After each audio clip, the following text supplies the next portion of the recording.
Hello everyone, in this video I'm going to show you how to get your free API key from Google AI Studio. So to get an API key, first you need to go to a browser. Here I am in the Google Chrome browser, and here you need to search for Google AI Studio and press enter and go to the googleaistudio.com.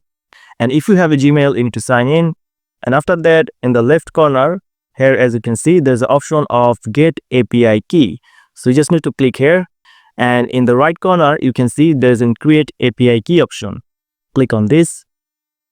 And now you can name your key. So for example, I'm just going to type test here.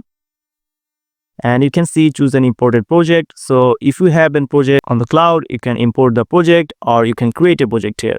So for this video, I'm just going to click on this create project. And now I can name the project here, test, and click on create project.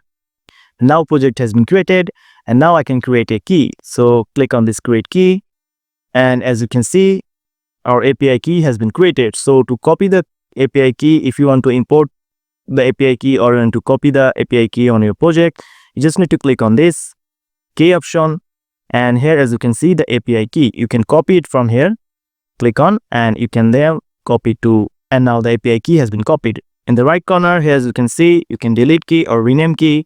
So that's it guys, this is how you can create a free API key from Google AI Studio. So if you found this video helpful, please subscribe to this channel, and thank you for watching.